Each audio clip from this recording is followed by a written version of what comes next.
করব হচ্ছে পাওয়ার সিন থ্রি ফেজ সার্কিট, মানে থ্রি ফেজ সার্কিটের পাওয়ার কীভাবে ক্যালকুলেশন করা হয় এবং ইনস্ট্যান্টেনিয়াস পাওয়ার কীভাবে অ্যাভারেজ পাওয়ার আসে, এই সব মোটামুটি প্রুফগুলো আমরা দেখবো আর কি। তো এই পাওয়ার সিন থ্রি ফেজ সার্কিট যাওয়ার পরেই আমরা 4-5টা ম্যাথ করব। 4-5টা ম্যাথ করার পরে মোটামুটি দেখা যাবে যে ওর ভেতরেই দেখা যাবে যে না মোটামুটি যে টাইপের ম্যাথগুলো আছে সবগুলো শেষ হয়ে যাবে। এরপরে আপনারা বাসায় গিয়ে প্র্যাকটিস করবেন। প্র্যাকটিস করলে কোনো প্রবলেম করলে সেই টাইপের কয়েকটা ম্যাথ হয়তো আর একটা ম্যাথের হয়তো বা ক্লাস হইতে পারে।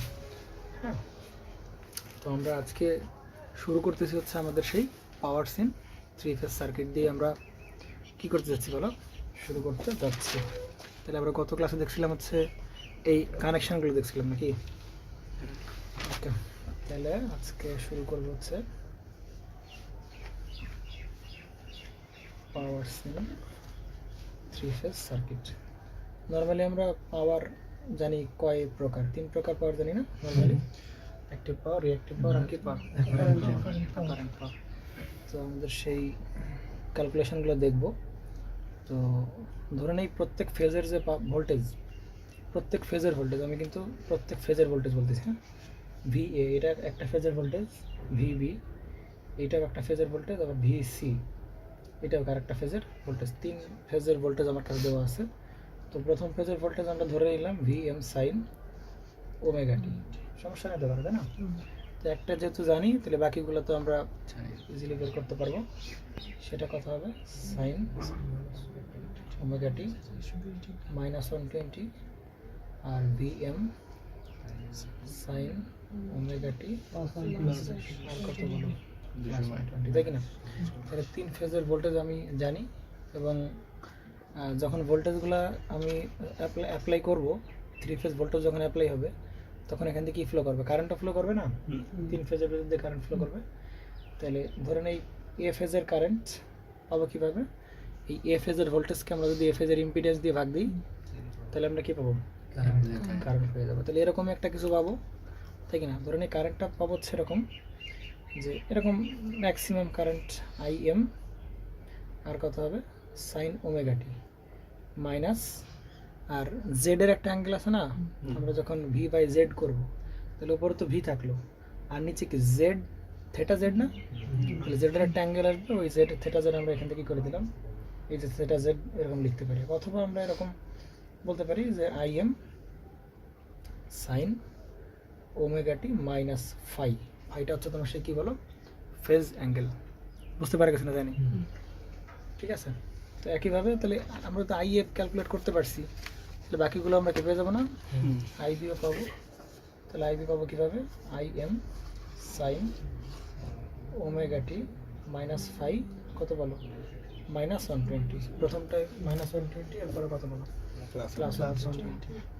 তাহলে আইসি হবে হচ্ছে I M sine omega T minus phi আর কত হবে +120, তাই তো? তাহলে এই ফেজের এক ফেজের এ ফেজের ভোল্টেজ পেলাম, কারেন্ট পেলাম, বি ফেজের ভোল্টেজ পেলাম, কারেন্ট পেলাম, সি ফেজের ভোল্টেজ পেলাম এবং কী পেলাম? কারেন্ট পেলাম। এখন তোমার যদি প্রত্যেক ফেজের ভোল্টেজ পেয়ে গেছি তাহলে প্রত্যেক ফেজের পাওয়ারও বের করতে পারবো। ভোল্টেজ ইন্টু কারেন্ট দিলে আমরা কী পেয়ে যাবো? তাহলে এইগুলো হচ্ছে তোমার সে কি ইনস্ট্যান্ট ভোল্টেজ না? ভি এ ভি ভিসি এগুলো সব কি ইনস্ট্যান্ট কারেন্ট আর এগুলো সব কি বলো ইনস্ট্যান্ট ভোল্টেজ। তাহলে আমরা 3 ফেজেরই ইনস্ট্যান্ট পাওয়ার বের করবো। কী বের করবো? ইনস্ট্যান্ট পাওয়ারটা বের করে ফেলি, ইনস্ট্যান্ট পাওয়ার। তাহলে ইনস্ট্যান্ট পাওয়ার হবে এই সেই ইনস্ট্যান্ট বোঝাতে আমরা টি ইউজ করতেছি। তাহলে কী হবে, এই ফেজের ভোল্টেজ আর কারেন্টকে গুণ করব। তাহলে ভি এ আর কত I A, V B I B plus V C আর কত হবে আইসি। তাহলে এটা কি এ ফেজের পাওয়ার, বি ফেজের পাওয়ার, এটা কি 3 ফেজের পাওয়ার আমরা যোগ করে দিলে তাহলে কি টোটাল ইনস্ট্যান্টেনিয়াস পাওয়ার পেয়ে গেলাম। তাহলে ভি এ আই এ গুণ করো, তাহলে কী হবে ভিএম আর কী হবে আইএম হবে না? ভি এর পরিবর্তে কি বসাবো? ভিএম সাইন ওমেগা টি, আর আই এর পরিবর্তে কি বসাবো? আইএম সাইন ওমেগা টি মাইনাস কত 5 প্লাস ভিবি কত হবে বলো, ভিএম সাইন ওমেগা টি আর কত বলো -120, আর আইবি কত হবে বলো, আইএম সাইন ওমেগা টি মাইনাস 120 মাইনাস 5 এরকম লিখতে পারি তো। VA VA IA VV IB plus আছে কি বলো ভিসি আইসি, তাহলে ভিসি কত VM sine omega t plus 120 আর আইসি কত হয় বলো IM sine omega t plus 120 minus 5, তাই কি না? এই ফাইগুলা কার কাছ থেকে আসছিল মনে পড়ে? জেড এর কাছ থেকে আসতেছিল, তাই কি না? আচ্ছা, তাহলে এখন একটা কাজ করতে পারি, সেটা হচ্ছে দেখো এই সবার কাছে দেখো তো কি আছে, ভিএমআইএম আছে না? ভিএমআইএম ভিএমআইএম তাহলে ভিএমআইএম কি করতে পারি? কমন নিতে পারি না? তাহলে ভিএমআইএম যদি আমরা কমন নেই তাহলে কি থাকবে?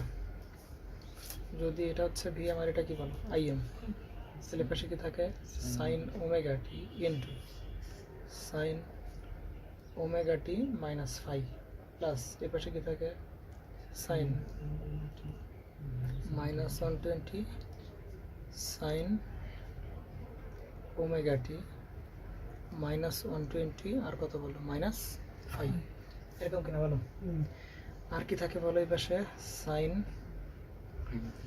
ওমেগা টি প্লাস কত 120 sign omega t plus 120 minus 5, এরকম থাকে কিনা বলো?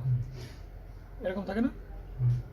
আচ্ছা, তাহলে এখন একটা কাজ করতে পারি, আমরা ডেরিভেশনের সুবিধার্থে ভিএমআইএম বাই নিচে 2 দ্বারা ভাগ করি। এখানে যদি 2 নেই নিচে, তাহলে এইটু এখানে কি গুণ হবে না?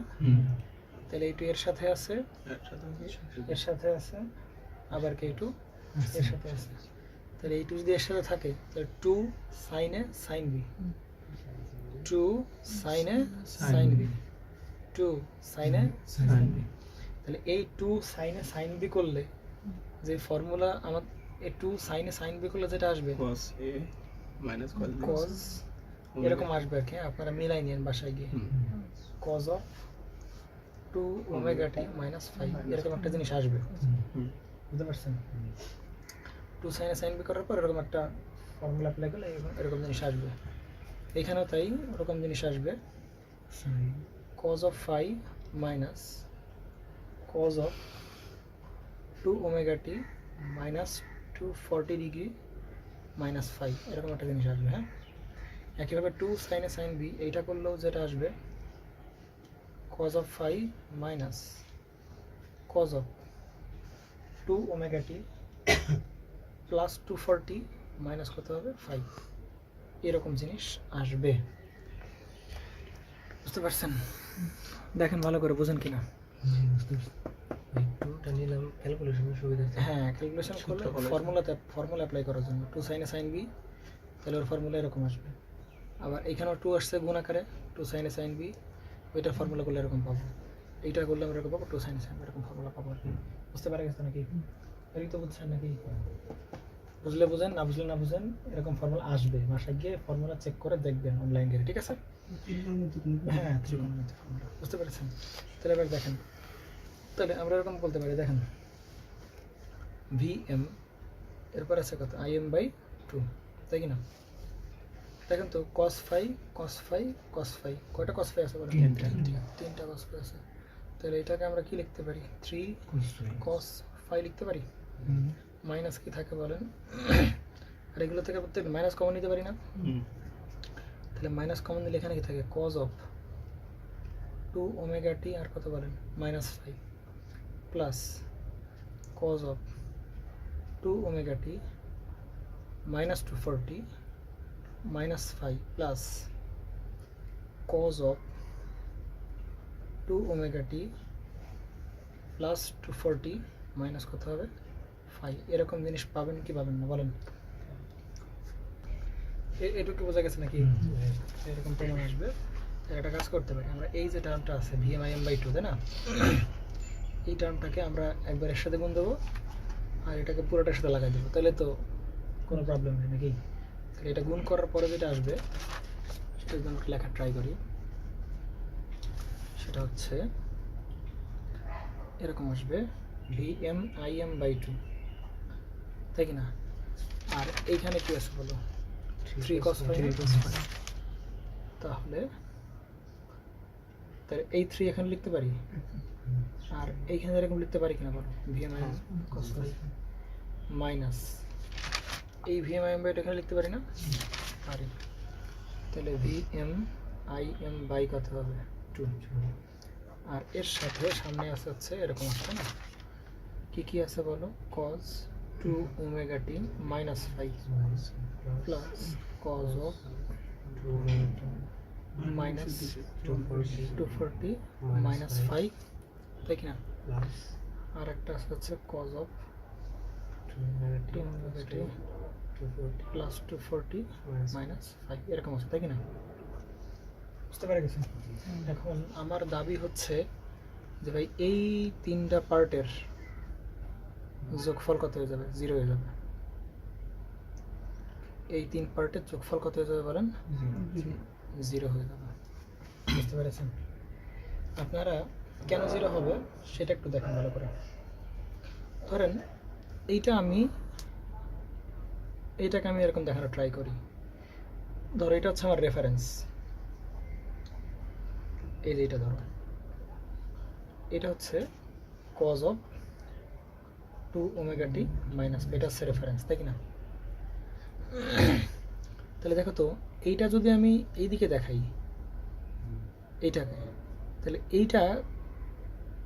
এইটাও তার কাছ থেকে এক্সট্রা শুধু কত ডিগ্রি দূরে সরে যাবে মাইনাস 240 দূরে সরে যাবে তাই কি না কারণ বাকিটুকু দেখো সবই সমান 2 omega t minus 5 2 omega t minus 5 একই আছে 2 omega t minus 5 কে 2 এরকম দিকে দেখালাম তাহলে শুধু কি করতে হবে মাইনাস 40 তাই কি না তাহলে মাইনাস 40 মানে কোন দিকে এই দিকে এই যে মাইনাস 40 এদিকে দেখা দেবো আমার কথা কি বোঝা গেছে নাকি জানি না 240 কে আমরা কোন দিকে দেখা দেবো এদিকে দেখা দেবো ক্লিয়ার তাহলে এই দিকে হচ্ছে এইদিকে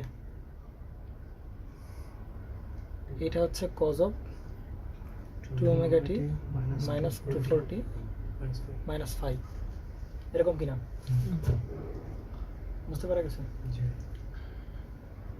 এটা দেখাতে পারলাম তাই না আচ্ছা এবার এটা দেখাইতে দেখো তো এটা দেখাতে পারবো কিনা দেখো তো এই 2 omega t minus 5 2 omega t minus 5 একই আছে শুধু কি করবে এখানে প্লাস 240 শুধু কি দেখবো শুধু প্লাস 240 করবে তাহলে cos 2 omega t minus 5 এই দিকে cos of 2 omega t minus 5 আছে আর তার সাথে শুধু কি করবো আমরা প্লাস 240 করে দিলে হচ্ছে তাহলে প্লাস 240 করলে মানে কোন দিকে প্লাস অ্যাঙ্গেল মানে কোন দিকে এইদিকে প্লাস অ্যাঙ্গেল মানে আস্তে আস্তে প্লাস 240 মানে এইদিকে তাই না এটা 120 আর এটা কত 140 এটা আমি বুঝছো না বুঝনি তাহলে এটা হচ্ছে তোমার সেই cos of কত 2 omega t প্লাস 240 আর কত বলো মাইনাস 5 তাই না তাহলে এরকম মনে করো এইটা এরকম তিন দিনের জিনিস আছে না ঠিক না তাহলে এর থেকে এইটা হচ্ছে তোমার সেই এটা কত বলো প্লাস 240 তে আছে আর এইখান থেকে এটা হচ্ছে কত ডিগ্রিতে আছে মাইনাস 240 ডিগ্রিতে আচ্ছা তাই কি না তাহলে তার মানে আমরা এরকম ভাবে না বলে আমরা কি বলতে পারি যে এরা প্রত্যেকে কত ডিগ্রি গ্যাপে আছে 120 ডিগ্রি গ্যাপে আছে এর থেকে এ 122 ডিগ্রি গ্যাপে আছে আবার এর থেকে ওসে কত ডিগ্রি গ্যাপে আছে 120 ডিগ্রি গ্যাপে আছে আবার ওর থেকে আবার কত ডিগ্রি গ্যাপে আছে 120 তাহলে প্রত্যেকের কাছ থেকে কত ডিগ্রি গ্যাপে আছে 120 তাহলে এরকম তিনটা জিনিসের 120 ডিগ্রি গ্যাপে আছে এরকম তিনটা জিনিসের যোগফল সারা জীবন 0ই হয় তুমি বিশ্বাস না করো চেক করো ধরো 1 angle 0 plus 1 angle minus 120 plus 1 angle plus 120 এই তিনটা যোগ করো দেখবেন অ্যান্সার কত আসবে না 0ই হবে সারা জীবন প্লাস মাইনাস বুঝিনি ওই 120 আর 120 জিরো আর সাথে আছে জিরো না ওইরকম ভাবে চিন্তা করলে হবে না এখানে ওইরকম ভাবে চিন্তা করা যায় না বুঝতে পেরেছেন এই তিনটা জিনিসের এরকম 120 ডিগ্রি গ্যাপে আছে এরকম তিনটা ভেক্টরের লব্ধি হচ্ছে কত হয় সবসময় 0 হয় যেমন এই আছে কত ডিগ্রি 0 ডিগ্রিতে এই আছে 120 আর এবারে আছে কত 120 প্রত্যেকের গ্যাপ কত ডিগ্রি প্রত্যেকের কাছ থেকে প্রত্যেকের গ্যাপ কত 120 এরকম তিনটা কোয়ান্টিটির যোগফল সারা জীবন কত হয় 0ই হবে কত হয় বলো 0 তাহলে এই পুরাটার এইদিকে খেয়াল করেন তাহলে এই পুরোটা যোগফল কত হবে? 0। তাহলে 0-এর সাথে এটা গুণ করলে এই পুরো টার্মটাই কি হয়ে যাবে? 0 হয়ে যাবে। কারণ কি বললাম? কারণ এই তিনটা টার্মের প্রত্যেকের মধ্যকার একে অপরের গ্যাপ কত ডিগ্রি বলো? 120 ডিগ্রি করে। তাহলে আমরা এখানে পাচ্ছি কত? 3 Vm Im বাই কত হবে? 2 আর কত হবে বলো? cos phi। এখন ভালো করে বোঝেন একটু। তাহলে এইটা যে পাইলাম, এটাকে আমরা কোন পাওয়ার বের করলাম? এটাকে আস্তে আস্তে এটাকে আমরা কোন পাওয়ার বললাম? ইনস্ট্যান্ট পাওয়ার। কি বের করলাম? ইনস্ট্যান্ট পাওয়ার বের করলাম না? তাহলে আমরা ইনস্ট্যান্ট পাওয়ারের মান পেলাম হচ্ছে 3 Vm Im বাই 2 আর কথা বলেন cos phi। এইটা একটা কনস্ট্যান্ট, এইটা একটা কনস্ট্যান্ট, বিশ্বাস না করে চেক করতে পারেন। তার মানে বিষয়গুলো কি, ইনস্ট্যান্ট পাওয়ারটাও কিন্তু কনস্ট্যান্ট। এটা একটা কিন্তু অবাক করা বিষয়। ইনস্ট্যান্ট পাওয়ার কিন্তু নর্মালি কার সাথে সাথে চেঞ্জ হওয়ার কথা? টাইমের সাথে সাথে চেঞ্জ হওয়ার কথা, হবে না? আমরা যদি বলি যে এইটা একটা ইনস্ট্যান্ট,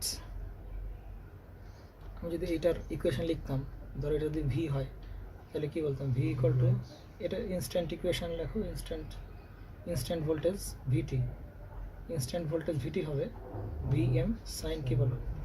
ওমেগা টি। এটাকে ইনস্ট্যান্ট বলার একটাই কারণ, কারণ এর টাইমের মানগুলো চেঞ্জ হওয়ার সাথে সাথে ভিটির মানগুলো কি হবে? চেঞ্জ হবে। দেখো এই যে এটা কি টাইম না? এই টাইমের মানগুলো চেঞ্জ হবে, সাথে সাথে ওই কারেসপন্ডিং ভোল্টেজগুলো কি হতে থাকবে? চেঞ্জ হতে থাকবে। এই জন্য এটাকে বলা হয় ইনস্ট্যান্ট ভোল্টেজ বলা হয়, বা ইনস্ট্যান্ট ইকুয়েশন। বুঝতে পারছেন? তাহলে আমরা কিন্তু বের করলাম ইনস্ট্যান্ট পাওয়ার। দেখো তো এখানে কোনো টাইমের কোনো কাবজাব আছে কিনা, বা টাইমের কোনো পোর্শন, বা টাইমের কোনো ইয়ে আছে কিনা, সিম্বল আছে কিনা, বা টাইমের কোনো ইম্প্যাক্ট আছে কিনা? এতে কিন্তু টাইমের কোনো প্রকার কোনো ইম্প্যাক্ট নাই। দেখো ভিএম এটা কি সর্বোচ্চ মান ভোল্টেজের, এটা কনস্ট্যান্ট। আইএম সেটা কনস্ট্যান্ট। এই ফাই কার কাছ থেকে আসতেছিল? জেড এর কাছ থেকে আসছিল। জেড এর অ্যাঙ্গেল তো ফিক্সড। তাহলে দেখো তো এই সবগুলাই কি মোটামুটি ফিক্সড, এখানে টাইমের কোনো ফাংশন নাই। তো থ্রি ফেজ সার্কিটে বা থ্রি ফেজ সিস্টেমের ইনস্ট্যান্ট পাওয়ারটাও একটা কনস্ট্যান্ট পাওয়ার। এটাই সব থেকে অ্যামেজিং বিষয় আর কি। ইনস্ট্যান্ট পাওয়ারটা একটা কি পাওয়ার বলো? কনস্ট্যান্ট পাওয়ার থ্রি ফেজ সার্কিটের ক্ষেত্রে। এই জন্য কিন্তু অন্যান্য যে 4 ফেজ বলো, 5 ফেজ বলো, 6 ফেজ বলো, 7 ফেজ বলো, এগুলোতে কিন্তু ইনস্ট্যান্ট পাওয়ার, তার ইনস্ট্যান্ট পাওয়ারটা কখনোই কনস্ট্যান্ট হবে না বা হয় না। এই জন্য শুধু 3 ফেজের ক্ষেত্রেই। আমি যদি সিঙ্গেল ফেজের কথা চিন্তা করি, সিঙ্গেল ফেজে কি হয়? পিটি। সিঙ্গেল ফেজে কি শুধু ভোল্টেজ আর কি কারেন্টের গুণফল। তাহলে এই যে ভিটি আর এখানে কত হবে বলো? আইটি। কিন্তু এখানে তো এরকম তিনজন আছে না, 3 ফেজ এরকম তিনজন আসবে, আর সিঙ্গেল ফেজ এরকম কজন আসবে? একজন আসবে। তাহলে এরকম আসবে ভিএম আইএম, আর এখানে আসে সাইন ওমেগা টি, আর কত সাইন ওমেগা টি, এরকম -5 এরকম আসে, তাই না? এরকম আসে পাওয়ার। তাহলে এখানে দেখো তো সে কি টাইমের কি আছে, ইফেক্ট আছে না? তাহলে টাইম চেঞ্জ হলে এই পাওয়ারগুলো কি হচ্ছে বলো? ইনস্ট্যান্ট পাওয়ারের মানও কি হচ্ছে? চেঞ্জ হচ্ছে। তো এই জন্য আমরা সব থেকে অন্যান্য ফেজের তুলনায় 4 ফেজ বা 5 ফেজ বা 6 ফেজ এগুলোর তুলনায় সব থেকে বেশি ব্যবহার করা হবে 3 ফেজ, একটাই কারণে, কারণ এর ইনস্ট্যান্ট পাওয়ারটাও এক ধরনের একটা কনস্ট্যান্ট পাওয়ার। সে সবসময় কি পাওয়ার সাপ্লাই দেয়? কনস্ট্যান্ট পাওয়ার। টাইমের মান বাড়ুক কমুক যাই হোক না কেন, টাইমের মান বাড়ুক বা 10 বছর পর বা 20 বছর পরও, সে সব সময় সে একটা কনস্ট্যান্ট পাওয়ার দিবে। এটা হচ্ছে গ্রাহকের রিলায়েবিলিটি অর্জনের একটা প্রসেস বলতে পারো। যে আমি একটা সিস্টেমের কাছে সবসময় একটা কনস্ট্যান্ট পাওয়ার পাচ্ছি, কখনোই পাওয়ার কি হচ্ছে না, ফ্লাকচুয়েট করতেছে না বা পাওয়ার চেঞ্জ হচ্ছে না, সবসময় একটা কনস্ট্যান্ট পাওয়ার পাচ্ছি। এটাই হচ্ছে 3 ফেজ পাওয়ার সিস্টেমের সব থেকে বড় সুবিধা, যে এর ইনস্ট্যান্ট পাওয়ারটাও কি একটা কনস্ট্যান্ট পাওয়ার। সেক্ষেত্রে কনস্ট্যান্ট পাওয়ার দিতে পারবে না, শুধুমাত্র 3 ফেজ সিস্টেমে কি করতে পারে? কনস্ট্যান্ট পাওয়ার সে সবসময় দিতে পারে। এই জন্য 3 ফেজ পাওয়ার সিস্টেমটা সব থেকে ভালো পাওয়ার সিস্টেম। বুঝতে পারা গেছে? এই জন্যই দেখবে যে পৃথিবী যত জায়গায় আছে সব জায়গায় মোটামুটি ম্যাক্সিমাম জায়গায় কোনটা ইউজ করা হয়? 3 ফেজ সিস্টেমে। কারণ 3 ফেজের সবসময় সে কি দেবে? একটা কনস্ট্যান্ট পাওয়ার দেবে। বুঝতে পারা গেছে? আর হ্যাঁ, তো এইখান থেকে আমরা আরও কিছু ডিসকাশন করি। এটা যদি কনস্ট্যান্ট পাওয়ার, তাহলে এটাই হচ্ছে আমাদের জন্য অ্যাভারেজ পাওয়ার। কারণ অ্যাভারেজ পাওয়ারটাও কি পাওয়ার? এটা ফিক্সড পাওয়ার। কারণ অ্যাভারেজ পাওয়ার সঙ্গে কি ভিআই কস থিটা, তাই না? অ্যাভারেজ পাওয়ার সঙ্গে কি ভিআই আর কি কস থিটা। তাহলে এখানে ইনস্ট্যান্ট পাওয়ারটাও কি আসছে? ভিআই আর কি cos theta, তাহলে ওই ইনস্ট্যান্ট পাওয়ার, কারণ এগুলো সব কি হয়ে গেছে, জিরো বাদ হয়ে গেছে, তাহলে ইনস্ট্যান্ট পাওয়ারের ভিতরে আছে vi cos theta, তাহলে এটারে আমরা কি বলতে পারি, অ্যাভারেজ পাওয়ার বলতে পারি, অথবা আমরা এটাকে কি বলতে পারি বলো, অ্যাক্টিভ পাওয়ার বলতে পারি। বুঝতে পারা গেছে? সুতরাং three phase power system instant পাওয়ারটাই কি পাওয়ার, অ্যাক্টিভ পাওয়ার বা অ্যাভারেজ পাওয়ার, এবং সেটা ফিক্সড। বুঝতে পারা গেছে? এইটাকে আমি একটু চেঞ্জ করে লিখতে পারতাম। কীভাবে চেঞ্জ করে লিখতে পারতাম, আমি 3 লিখলাম, তাই না? তাহলে এখানে আমরা বলতে পারি কত, Vm/√2 ইন্টু, আমরা কি বলতে পারি, Im/√2 ইন্টু, আমরা কি cos phi বলতে পারতাম না এরকম? পারতাম কি না? কারণ এই 2 কে আমরা দুইটা √2 লিখতে পারি, একটা √2 এর নিচে দিলাম, একটা √2 এর নিচে দিলাম। তাহলে এটার পরিচয় কি বলতো, আরএমএস ভোল্টেজ না? এটা কি ভোল্টেজ বলেন? ভিআরএমএস ইন্টু কি বলেন, আইআরএমএস, আর কি cos theta। তাহলে এক ফেজের পাওয়ার আমরা কি বলি, V RMS IRMS into cos theta। তাহলে এখানে পাওয়ার কয়টা মোট, সরি ফেজ কয়টা, তিনটা। তাহলে 3 দ্বারা গুণ করে দিলে আমরা কি পাওয়ার পাবো, টোটাল পাওয়ার পেয়ে যাবো, টোটাল অ্যাক্টিভ পাওয়ার বা কনস্ট্যান্ট পাওয়ার বা ইনস্ট্যান্ট পাওয়ার পেয়ে যাবো। বুঝেন না আপনারা? এক ফেজের জন্য পাওয়ার কি হয়, ভিআরএমএস আইআরএমএস cos theta। তাহলে 3 ফেজের জন্য পাওয়ার কি হবে, 3 দ্বারা গুণ করে দিলে কি হবে, 3 ভিআরএমএস আইআরএমএস কি cos theta। বুঝতে পারেন? ঠিক আছে, এখন দেখেন, তাহলে এটাই হচ্ছে কি আপনার সেই টোটাল পাওয়ার, বা তাহলে ইনস্ট্যান্ট পাওয়ারটাই কি পাওয়ার আমার, অ্যাক্টিভ পাওয়ার বা কনস্ট্যান্ট পাওয়ার, সেটা অন্য কোনো সিস্টেমে অ্যাভেলেবল না, শুধু 3 ফেজ পাওয়ার সিস্টেমে কি অ্যাভেলেবল, বা 3 ফেজ সিস্টেমে পাওয়া সম্ভব। নেন এইবার দেখেন, এই জিনিসটা, এই যে ভোল্টেজগুলো কার কাছ থেকে আসছে, এর কাছ থেকে আসছে, Vm/√2। এইটা সমান কি লিখতে পারি বলেন, Vm/√2, মানে এই ভিএম না? আচ্ছা, এই ভিএম কার কাছ থেকে আসছে বলেন তো, এইখান থেকে আসছে না? এই ভোল্টেজটাকে আমরা কি ভোল্টেজ বলতেছিলাম, ফেজ ভোল্টেজ বলতেছিলাম। কি ভোল্টেজ বলতেছিলাম, ফেজ ভোল্টেজ বলতেছিলাম না?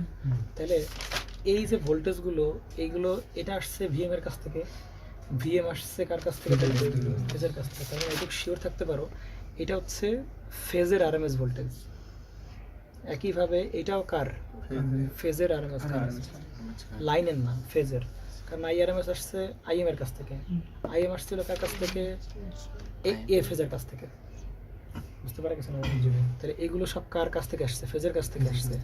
এগুলো সব কার কাছ থেকে আসছে, ফেজের কাছ থেকে আসছে। কারণ তুমি একটু শিওর থাকে এগুলো সব কি ভোল্টেজ, ফেজ ভোল্টেজ। তাহলে আমরা এরকমও লিখতে পারি 3 ভিপিএইচ আইপিএইচ আর কি বলেন, cos phi। এগুলো অবশ্যই কোন কি কিসে আছে বলেন, আরএমএস এ আছে, অবশ্যই কিসে আছে বলেন, আরএমএস। তাহলে এরকম আমরা লিখতে পারি। বুঝতে পারছেন? তাহলে একটা সিস্টেমের টোটাল পাওয়ার হবে কি বলেন, আমরা যদি এক ফেজ চিন্তা করতাম তাহলে কি বলতাম, ভিপিএইচ আইপিএইচ আর কি বলেন, cos phi, তাই না? এরকম বলতে পারতাম না, ভিপিএইচ আইপিএইচ ইনটু কি, cos phi। তাহলে এখানে ফেজ কয়টা মোট, 3টা। তাহলে আমরা কি দ্বারা গুণ করে দিচ্ছি, 3 ভিপিএইচ আইপিএইচ। কিন্তু এগুলো সব কি মান বলেন, আরএমএস। এগুলো সব কি মান বলেন, আরএমএস। বুঝতে পারছেন? এখন এগুলো একটু তাহলে তো বোঝা গেছে নাকি? তাহলে এই ভোল্টেজ কার কাছ থেকে আসবে, ফেজের কাছ থেকে। এই ভোল্টেজ কার কাছ থেকে আসবে, ফেজের কাছ থেকে। আর এই ফাই কার কাছ থেকে আসবে বলেন, এই ফাইয়ের একটা অপশন আছে, এই ফাইকে আমরা বলতে পারি ভাই আসবে কার কাছ থেকে, জেড এর কাছ থেকে আসতে পারে এই ফাই। আর এই ফাইটা হচ্ছে তোমার এই যে ভোল্টেজ না ভিপিএইচ, আর এই যে ভোল্টেজ কি আইপিএইচ। তাহলে এই দুজনের মধ্যকার ফেজ পার্থক্য, এই দুজনের মধ্যকার ফেজ পার্থক্য। অর্থাৎ আমরা বলতে পারি theta VPH minus theta IPH, এখান থেকে আসতে পারে। অর্থাৎ ফেজ ভোল্টেজের অ্যাঙ্গেল মাইনাস কি ফেজ কারেন্টের অ্যাঙ্গেলের মধ্যকার পার্থক্যটা হচ্ছে কি ফাই থেকে আসবে। আপনারা কি বুঝছেন নাকি বুঝছি? তাহলে এই হচ্ছে আমার সেই 3 ফেজ পাওয়ারের ইকুয়েশন। তাহলে এটা তো মোটামুটি বুঝতে পারলাম, তাই না? যে আমরা যদি এক ফেজের পাওয়ার বের করতে পারি তাহলে 3 দ্বারা গুণ করে দিলে আমরা কি 3 ফেজের। এবং সব থেকে অ্যামেজিং বিষয় হচ্ছে যে ইনস্ট্যান্ট পাওয়ারটাই কি পাওয়ার, মানে কনস্ট্যান্ট পাওয়ার, এবং ওইটাই কি এভারেজ পাওয়ার। মানে এটা এত সুন্দর পাওয়ার সিস্টেম, মানে টাইম চেঞ্জ হইলেও পাওয়ারগুলো কি চেঞ্জ হবে না, পাওয়ার একদম ফিক্সড পাওয়ার সবসময় এসে যাবে। এটাই হচ্ছে অবাক করার বিষয়। বুঝতে পেরেছেন তো নাকি? ঠিক আছে, তাহলে আমরা এটার উপর একটা কিছু পোস্টমর্টেম চালাই, দেখি কতভাবে একে লেখা যায় আর কি। তাহলে মেইনলি স্টার হোক ডেল্টা হোক, আমরা প্রথমে টার্গেট কি হবে, এক ফেজের পাওয়ার বের করা যাবে, ভিপিএইচ আইপিএইচ আর কি বলেন, cos phi। এরপরে 3 দ্বারা গুণ করে দিলে 3 ফেজের পাওয়ার, তাই না? বুঝতে পেরেছেন তো? একইভাবে তাহলে এটা কি পাওয়ার চলে গেল, অ্যাক্টিভ পাওয়ার চলে গেল না, তাহলে এখান থেকে আমরা তো রিঅ্যাক্টিভ পাওয়ার কি করতে পারতাম, বের করতে পারতাম না, রিঅ্যাক্টিভ পাওয়ারটা বের করে ফেলি। তাহলে 3 VPH IPH শুধু কস ফাই যায় কি আসবে, সাইন ফাই রিঅ্যাক্টিভ পাওয়ার। আর অ্যাপারেন্ট পাওয়ার তাহলে কি হয়েছে, root over P square plus Q square. এগুলো তোমরা সার্কিটে দেখে আসছি তাই না? তাহলে এটা করলে যেটা হবে না, এটা মানগুলো বসালে যেটা হবে না, সেটা হচ্ছে 3 জাস্ট VPH আর কি বলেন IPH। আমরা অ্যাপারেন্ট পাওয়ার বের করে কীভাবে, ভোল্টেজ ইন্টু কারেন্ট করে, তাহলে এক ফেজের ভোল্টেজ ইন্টু কারেন্ট আর 3 দ্বারা গুণ করে দিলে 3 ফেজের অ্যাপারেন্ট পাওয়ার পেয়ে যাবে, তাই না? তাহলে এই ফর্মুলাগুলোই আমরা একটা স্পেশালি স্টার কানেকশনের জন্য দেখবো, স্পেশাল ডেল্টা কানেকশনের জন্য দেখবো আর কি। তাহলে ধরো প্রথমে আমাদের কাছে অ্যাভেলেবল কে বলো, স্টার কানেকশন আমাদের কাছে অ্যাভেলেবল। তাহলে আমরা স্টার কানেকশনের জন্য এগুলো লিখবো, কিন্তু এইবার তো phase voltage in terms of phase voltage আর ফেজ কারেন্ট আর দিয়ে লিখছি। তো এখন যে ফর্মুলাগুলো লেখা ট্রাই করবো, দেখি আমরা লাইন ভোল্টেজ আর লাইন কারেন্ট দিয়ে আমরা লিখতে পারি কি না, বুঝতে পারা গেছে? তাহলে এখন টার্গেট হচ্ছে এগুলোর পরিবর্তে কি দিয়ে লেখা, লাইন কারেন্ট এবং লাইন ভোল্টেজ দিয়ে লেখা। তাহলে P ইকুয়াল টু নর্মালি আমরা কি জানি 3 VPH আর কি বলো IPH আর কত cos ফাই, তাই কিনা? তাহলে আমরা তো এই VPH রাখবো না, আমরা নেব কোথায়, লাইনে, লাইনে নেবো তাই না? তাহলে লাইনে নিতে গেলে এটা কি কানেকশন, ওই কানেকশন না?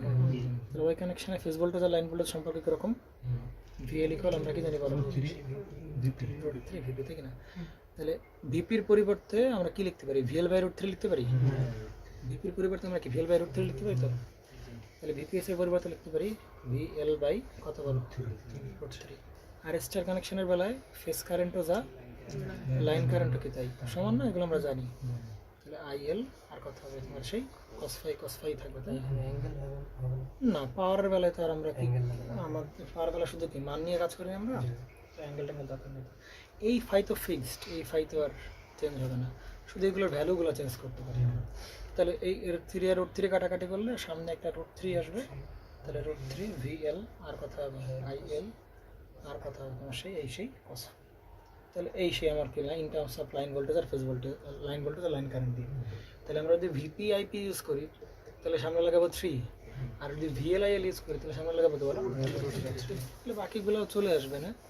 Q ইকুয়াল টু √3 আর কত বলো VL/IL, এরপরে কি সাইন ফাই, আর অ্যাপারেন্ট পাওয়ার কত হবে √3 VL আর কত হবে IL। তাহলে এগুলো সব দিয়ে গেল স্টার কানেকশন।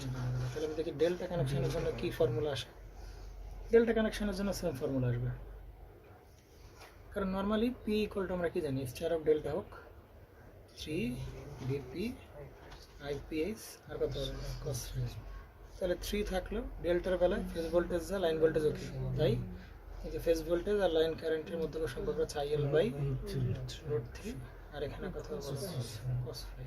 তাহলে √3 কাটাকাটি করলে তাহলে √3 VL/IL আর কি পাচ্ছি বলো cos ফাই।